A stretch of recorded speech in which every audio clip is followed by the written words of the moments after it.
What is up, everyone? Welcome to my channel again. Like and subscribe if you want to see more content. Today I'm going to be talking about these three Asian brand shoes against Nike's Vaporfly Next Percent. This is the first version of the shoe. These three shoes, one's XTEP 160X. This one is the BMAI 42K Turbo. And lastly, we have the TAICHI Up 30 Carbon, okay? So I'm going to just give you quick specs on these three shoes, and then I'll talk about the pros and cons, and then I'll rank them, and then the top shoe, I will compete with the Vaporfly Next Percent to see if it actually is quality worthy to compete against this shoe. Let's get started with the XTEP 160X, okay? So I bought this shoe on AliExpress at, I believe, around 175 US dollars. But if you include shipping on it, I believe it was just under 200 US dollars. I don't think you can buy this shoe on AliExpress now. I believe you can purchase it on Taobao, if you are familiar with that. Let's see what the grams are in this shoe. This is just holding it in my hand, it's fairly light. 219 grams, and this is actually a US size 11, Europe 45. Now, just to give you guys a heads up, all these three shoes right here, actually all these four shoes, are different sizes, and so they're not like really all that. They all fit nice on my foot, but they're all not true to size, let's just say. The upper, let's talk about the upper on the XTEP 160X. So it uses a mono mesh upper. It's a very translucent, a fairly breathable upper, thin tongue, thin padding. It does have a little bit more padding than usual around the Achilles area, so it kind of locks it up. Has a pull tab. Now the midsole uses what is called a dynamic foam, which is just a PIBA midsole. Inside it uses a carbon fiber plate in here. It's not aggressive. It's not a stiff carbon fiber plate. It's a fairly like bendable, flexible carbon fiber plate. It's kind of like an X shape, like a fork looking. So if I did this test, you can see it bends quite a lot, especially in the midfoot area. Not sure if that's good for your metatarsal, but I'm no doctor or anything. If you want to give a brief description or a comment to, let the audience know if it is a good shoe for your metatarsals, you can comment down below. On the outsole, it uses some strategic rubbering on here, and then obviously there's a little exposure of the carbon fiber plate. And then on top of this little carbon fiber plate exposure on top, just right here, it uses kind of like a ventilation, which is a pretty cool feature. And that is pretty much the XTEP 160X. Now let's move on to this next shoe. This shoe is the BMAI 42K Turbo. So I bought this shoe with my own money as well. I bought this shoe on AliExpress, and it was 140 US dollars. It was actually free shipping. And if you ever have any questions, the customer service is excellent. They respond to you right away, and they're honest with you. And I just had a great experience with the customer service, so good job. Now this size is a US size 10, Europe 44. Okay. The heel to toe, I forgot to mention the heel to toe here. This one, the XTEP 160, it's a 28 in the toe, 31 in the heel, so that is a 3mm drop on this shoe. On this BMAI 42K Turbo, from my measurements, and they didn't have any online for me to research, I had to go on my own, and hopefully it's accurate. But on the forefoot, it uses a 28 on the toe, and most of their shoes online are usually a 9mm drop. So I'm assuming that this is the 9mm drop as well. So if it's 28 here and it's a 9mm drop, that concludes it to be a 37 on the heel. Okay. Now let's talk about the upper really quick. The upper, it's very very similar to the Vapor Weave used on this Next Percent version 1. It's very translucent, fairly breathable. You can kind of see my fingers in the purple. The tongue uses somewhat of like a leathery type of material on the outside. It's fairly comfortable. Little bit of padding, just a little bit, just around the ankle, Achilles area right here.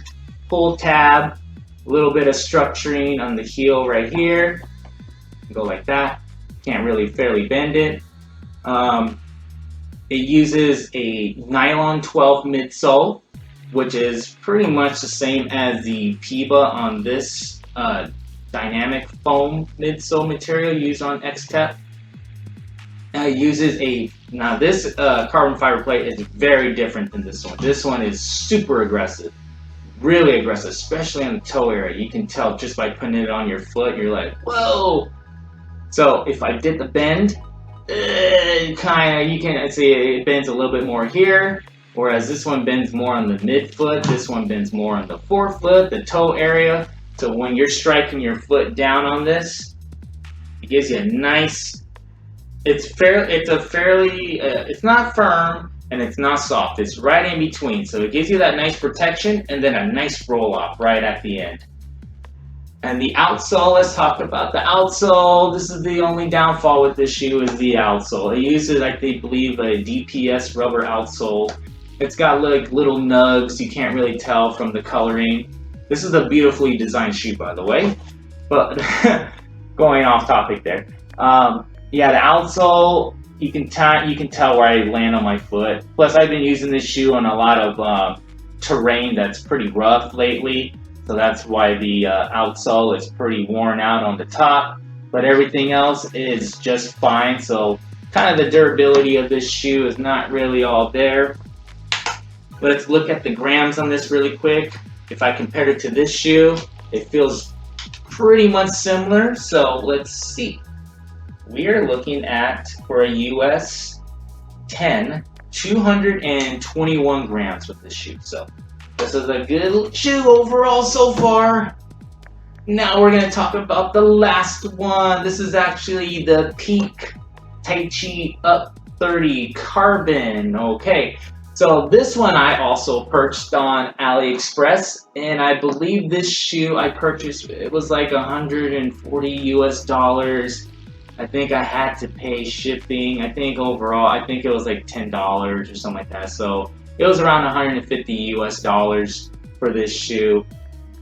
The heel to toe, this one is 30 on the forefoot, 30 on the forefoot, 40 on the heel, so that gives it a 10mm drop. Oh, it's a killer. That's a killer millimeter drop with the heel to toe stack height on it. So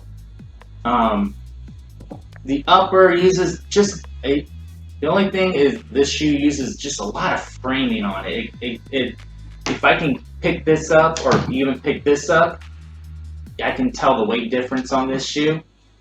Yeah, there's just a lot of framing up here. It does have potential because it uses like it's kind of similar to the Vapor Weave as well. It's like a yarn fiberglass material, so you can kind of see my fingers. It's very translucent, but it uses just a lot of framing on it.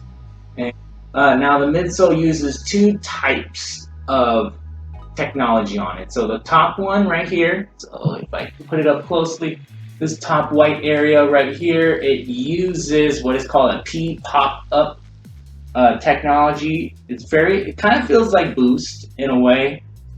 I believe it's called the ETPA is what it's called.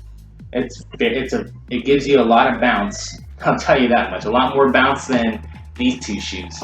The carbon fiber plate used in here, it's fairly aggressive, but not overly as aggressive as this shoe. So if I get the bend test on it, it bends pretty well.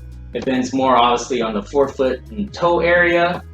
Now the bottom of it, the second technology they use right on the bottom, kind of like where the green, and it kind of turns to white right underneath. I forgot what the term. I forgot what the technology was called, but it's like a gel like material. So if I did like the durometer test, it's a fairly squishy material. Outsole uses also strategic rubbering. It gives a little exposure to the carbon fiber plate inside. The rubber, it's not as durable, or like it loses its grip. I think around 50 miles I used this shoe and I started losing traction, or started, if you look at there's like lines on it, I started losing that already by the time I was around 50 miles. As I mentioned earlier, this feels like a heavy shoe, I believe. This is actually a US men's 10, Europe 44, and this comes out to be 293 grams. So that's a fairly heavy shoe there, okay? So I'm going to talk about what I like and dislike about each shoe. This shoe, what I like is that it's fairly light, and that's pretty much it. Sorry. The only thing, what I don't like about this is the ride of it. Every time I run in, I haven't really run in this shoe that much because, just like I said, the ride, it just hurts my knees. It gives me some knee issues, like knee problems, and then also like on my calves. My calves are always sore after I'm using this shoe, and then my Achilles as well is sore, and I feel like I'm not getting, I guess, the speed I want in this shoe. Maybe it's the way my running form is. Maybe I'm just not, this isn't like for me, and that's okay. You know, I gave it a try. Yeah, so that's pretty much the downfall for this shoe for me. This shoe, what I really like is, this is a pretty good overall shoe, I must say. For the amount you're paying for this and just the ride of it, I love that sensation of that rollover on your foot, because the carbon fiber plate is super aggressive on this. So like I said, when you land, it's a little forgiving, and then in the toe off, man, it's so good, and then it's light too. The only negative thing I would say is the outsole. The outsole, I don't know. Maybe it's just me. I've already put in around 160 miles on this shoe, so I have another version of this. It's actually the red version, but I'm going to use that later. There's not really that much negativity on this shoe. Like the pricing, just the ride of this shoe. The durability on the upper is very good after 160 miles, and like the design is freaking awesome on this shoe. So is the red one. I know that I think they came out with a white version of this shoe, which looks pretty cool too. So I like this shoe so far. I don't know. I can't explain. It's just a really good shoe. Now the last one, the peak. What I like about this shoe is the midsole. Oh man, like it's not a soft midsole. So if you're that type of person that's not a fan of a firm shoe, this is not the shoe for you.